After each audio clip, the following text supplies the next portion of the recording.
समय था। शांति विवेक से बोली कि लगता है तुम्हें कि हम लोग पहुंच जाएंगे? बोला नहीं। तो रात में पैदल चलना पड़ेगा? बोले हाँ। दोनों ने आपस में हिम्मत जुटाई और चलते चलते 10 बजता है, 11 बजता है, 12 बजता है, रात होने को है। दूर दूर तक कोई नहीं। बीच में बबूल के जो पेड़ होते हैं उनके जंगल बने हुए हैं। उन जंगलों से किसी का आवागमन नहीं है। यूँ कहें कि साए साए की आवाज़ करती हुई वो काली रात जब आपके ऊपर से गुजरती है तो आपको महसूस होता है कि शायद इस जगह सही नहीं है। कोई एक ऐसा ठिकाना मिल जाए, ठहराव मिल जाए जहाँ पर रुक जाऊँ अगर, तो ये जो अधूरी सी रात है ये अगर ख़त्म हो जाए, जब किरण निकले सूरज की तब निकलो तो मुझे अच्छा महसूस हो। यही चीज़ इनके अंदर महसूस हो रही थी। अच्छा, इनकी किस्मत भी बड़ी अच्छी थी।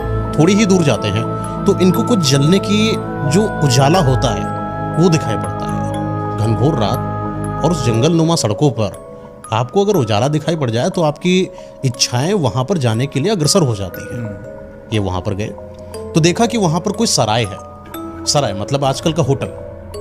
तो देखा कि वहाँ के एक सरदार जी थे जो लोगों का बड़ा ख्याल रखते थे कि अगर कोई आ जा रहा है और इस जंगल में कहाँ ही किसी के पास कोई रहने का ठिकाना होगा तो मैं एक सराय बना लेता हूँ। सराय में लोग आएंगे, रुकेंगे, अपनी रात या दिन काटेंगे कुछ वक्त के लिए, फिर अपना जैसे उनका सही समय हो जाता वहाँ से निकल जाएंगे। ये मानसिकता पंजाबी की थी। अच्छा, पंजाबी बुजुर्ग थे तो कुछ समय पहले भी उनकी मृत्यु उसी सराय में हो गई थी। अच्छा, तो इस तरीके से उनके यहाँ कोई मतलब रहता नहीं था, कोई स्टाफ था नहीं।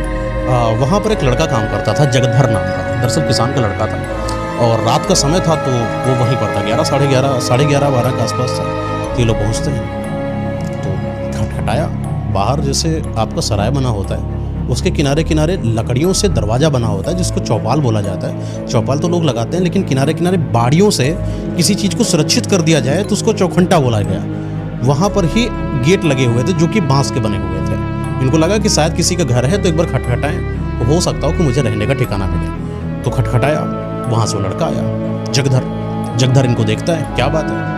बोला कि मुझे यहाँ पर रहना है। बोले कि रहना तो है लेकिन ये जो समय हो चुका है, समय पर हम लोग किसी को आने नहीं देते हैं। तो बोला कि अब क्या करें, अब रात बहुत ज़्यादा है, अगर आपकी मदद हो जाए भैया तो बड़ा पुण्य का काम होगा।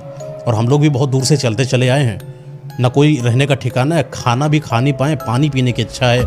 अगर आपकी इच्छा हो, मनसा हो तो मुझे एक रात बस थोड़ी दूर 4-5-6 घंटे के लिए मुझे यहाँ पर रहने लीजिए। तो जगधर भी थोड़ा सा अच्छा आदमी था, वो लोगों की मदद करता था और अपना अकेले रहता था। उसने बोला कि अकेले से 2-4 और सही, 2 लोग और होंगे, 4 बातें होंगी, इसी बहाने हलचल मची रहेगी रात में, उनको बुला ले।